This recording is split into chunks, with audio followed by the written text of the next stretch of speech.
Reviravolta inesperada no São Paulo. O Wellington, que tinha saído já encaminhada, praticamente certa aí para jogar na Rússia no CSK, deu ruim, meu querido. Não vai mais pro CSK, fica no São Paulo. Bora estar comentando sobre essa situação. O que aconteceu? Vamos estar explicando aí para vocês. Bora falar sobre o Copa do Brasil, sobre jogadores do São Paulo recebendo propostas aí da Arábia e várias de outras notícias, tá? Então se inscreve no canal, deixa o like, ativa o sininho, que é muito importante. Assiste até o final, né, meu querido? Não pula o vídeo não, pra você não perder nada, belezinha?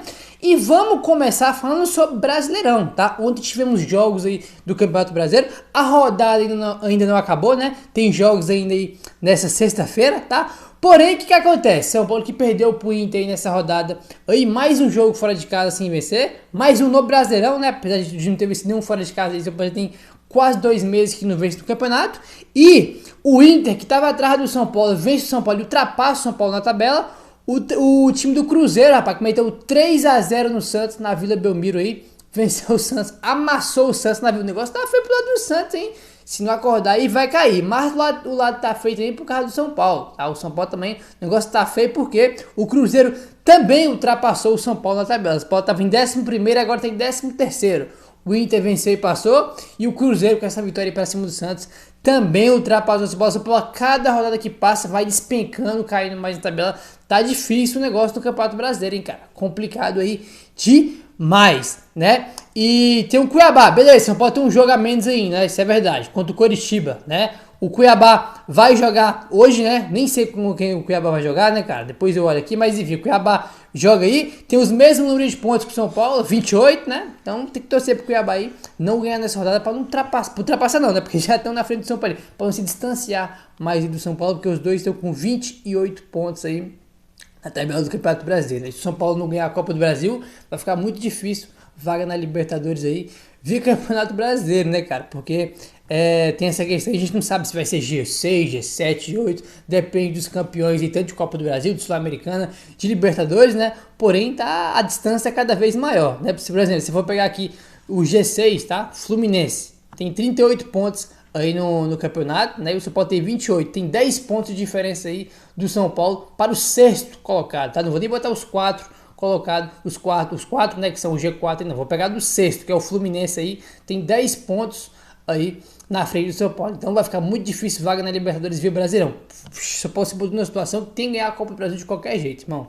Não tem o que fazer aí, não tem o que fazer em relação à Libertadores no Brasileirão. Muito improvável que o São Paulo consiga, vai ter que ganhar quase todos os jogos aí para poder se classificar pela Libertadores, certo? Bora falar agora sobre o Júnior Tavares. O que tem a ver, galera, o Júnior Tavares do São Paulo? São Paulo, né, fez um comunicado aí ontem, tá aqui, ó.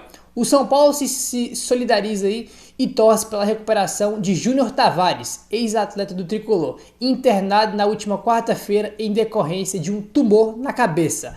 Muita força, Júnior Tavares, estamos contigo, né? Inclusive teve esse tumor aí na cabeça dele, São Paulo soltou essa nota aí dando força, desejando boa sorte pro jogador, né? Boa sorte aí pra ele, melhoras pro Júnior Tavares, que fique tudo bem aí. E complicado porque existe a possibilidade, tá?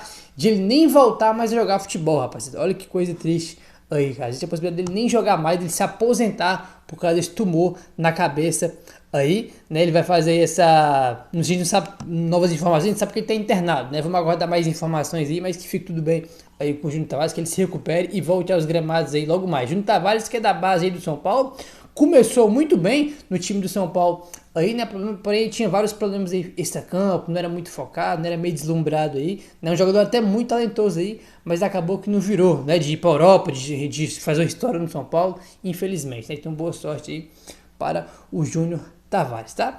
Copa do Brasil, domingo tem aí já a Copa do Brasil, né? A gente para de falar de Campeonato Brasileiro e fala de Copa do Brasil depois de amanhã, né? Final da Copa do Brasil, jogo de ida contra o Flamengo.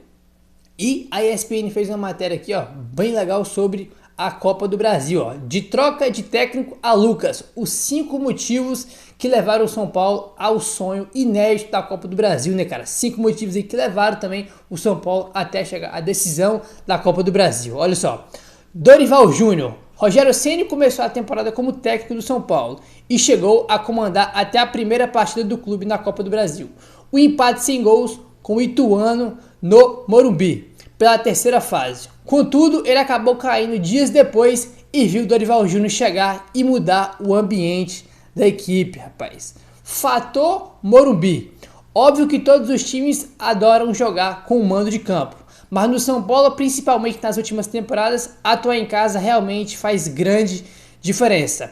Nessa edição da Copa do Brasil, o Tricolor decidiu os confrontos 2 vezes em seu estádio. Contra o Sport, nas oitavas de final, foi um verdadeiro sufoco após uma derrota por 3-1 no tempo normal. E o time conseguiu se classificar nos pênaltis. E o outro jogo foi contra o Corinthians, que a gente venceu por 2-0, poderia ter vencido até mais, que foi uma massa aí do São Paulo, né? Você pode assistir 2 aí dentro de casa. Foi esse aí que foi um sufoco absurdo, né, cara? Inacreditável o jogo do São Paulo contra o Sport. E teve também um jogo contra o Corinthians.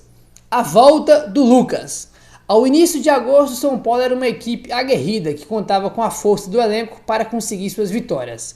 Por vezes, o time acabava derrapando por não ter um jogador mais decisivo.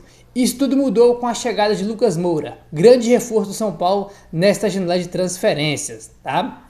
E também o brilho dos coadjuvantes. O torcedor São Paulino pode contar com os verdadeiros heróis improváveis durante toda a campanha da Copa do Brasil deste ano.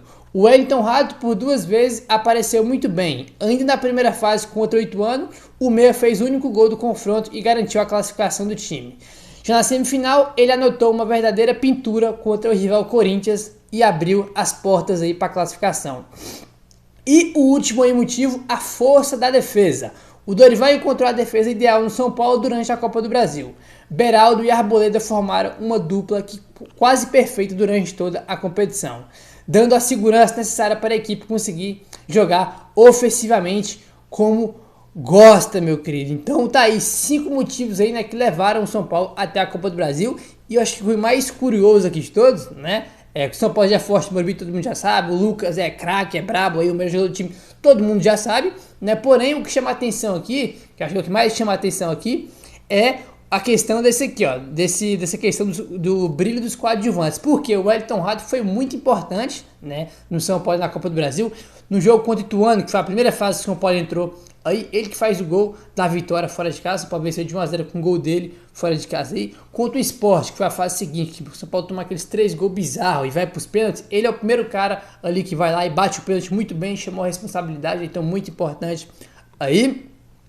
E no jogo contra o Corinthians aí, ele simplesmente fez o primeiro gol aí que abriu as portas para a classificação aí do São Paulo, um gol espetacular contra o Corinthians. Então o Wellington Rato aí, ele é um dos protagonistas do time até essa final aí da Copa do Brasil, né, cara? Bem bacana aí essa matéria da ESPN. E tá chegando, como a gente falou, né? Domingo tem a grande final aí da Copa do Brasil. Depois de amanhã aí é tão esperado os 2 jogos mais importantes dos últimos anos aí do São Paulo, certo? Bora falar sobre o mercado da bola, rapaziada. Tá aqui a informação do Jorge Nicola. Durante a janela, o São Paulo recusou 2 propostas. Um clube da Arábia Saudita procurou o São Paulo para oferecer 3 milhões de euros por Luciano. Antes mesmo do Tricolor recusar, o próprio Luciano recusou a oferta, rapaz. Então tá aí, 3 milhões de euros que um time da Arábia Saudita ofereceu para o São Paulo. Tanto o jogador como o São Paulo recusou. Com isso, tá? O mesmo clube procurou novamente o São Paulo, oferecendo 2 milhões de euros pelo Wellington Rato. Porém, o Tricolor também recusou a proposta. Então tá aí, tá? Não foi, o Nicola não revelou qual o time foi, tá? Mas mesmo o time aí ofereceu 3 milhões de euros pelo Luciano e o São Paulo recusou. E depois eles ofereceram 2 milhões de euros aí pelo Wellington Rato, tá? O São Paulo também recusou a proposta aí desse mesmo clube aí da Arábia Saudita. O que você achou? Achou que o São Paulo tinha que vender 2 milhões de euros pelo Rato e 3 pelo Luciano? O que você acha? Deixa aí embaixo o que você acha aí nos comentários. E agora bora falar sobre o Wellington, né, rapaziada? Que ontem aí, né, pegou todo mundo de surpresa aí, né? Porque o próprio Júlio César falou que não ia vender nenhum jogador aí na janela, porque o Dorival pediu para não vender. Porém, tava tudo certo aí, tudo encaminhado para o Wellington Rato ser jogador do CSKA da Rússia. Porém, deu ruim aí de última hora, tá? Tá aqui, ó. Ele fica. A janela de transferências da Rússia fechou antes da negociação do Wellington ser sacramentada e o jogador continua no São Paulo, rapaziada. Como a Rússia está a 6 horas na frente e a janela de transferência se encerrou ontem, o negócio precisava ter sido concretizado até as 6 horas da tarde de ontem, tá? E não deu tempo de fechar os trâmites entre CSKA e São Paulo, né? Mas tava tudo certo entre jogador, São Paulo e CSKA. A questão foi questão de documento, né? Questão burocrática aí de inscrição aí, porque a janela fechou, não deu tempo, tá? Tem 6 horas aí de diferença aí do horário da Rússia pro horário aqui de Brasília, de São Paulo, de São Paulo, perdão, do Brasil, né? Tem 6 horas de diferença aí, e foi isso que fez com que teve o reviravolta e ele vai ficar no São Paulo, não vai ser mais vendido, pelo menos agora pro CSK, né? Deu ruim aí por causa dessa questão.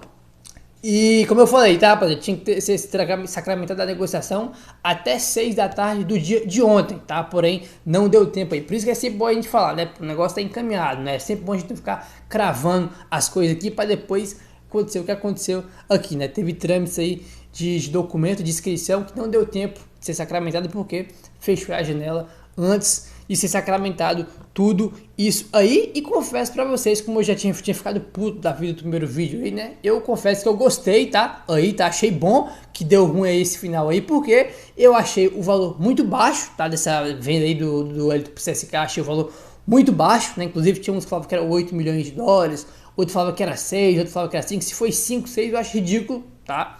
Ridículo aí.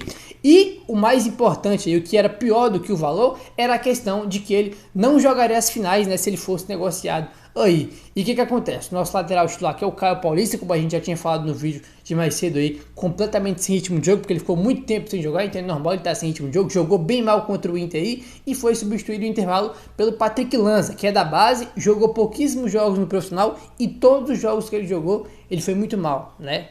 Talentoso aí, promissor, mas hoje ele não tem a menor condição de jogar, tá muito longe de estar pronto aí, né? Então a gente vai ter um jogador que não tá pronto para jogar, né? E um que é o titular, que tá sem ritmo de jogo, e a gente nem sabe se tem condição de jogar os 90 minutos contra o Flamengo. Contra o Inter não conseguiu, né? Foi substituído em intervalo, né? Então o Wellington vai ser muito importante, né? Porque ele vai ser relacionado e vai estar disponível contra o Flamengo, tá? Boa notícia, pelo menos pra mim. Sei que tem gente feliz aí porque o cara ia ser vendido e ficou triste aí porque acabou negociando, tá? Como eu já falei aqui, eu acho ele muito talentoso, gosto bastante dele. Aí acho que ele tem uma margem de crescimento muito grande, tá? Então, acho que essa notícia é boa, pelo menos na minha opinião, né? Porque por todos esses motivos aí que eu falei, né? Ele vai ser importante na final aí, porque a gente tem problemas na lateral esquerda aí com o Caio sem ritmo e com o Patrick, que seria o reserva aí imediato dele, tá, meu querido? Se inscreve, deixa o like, ativa o sininho que é muito importante. Valeu, tamo junto, até o próximo vídeo.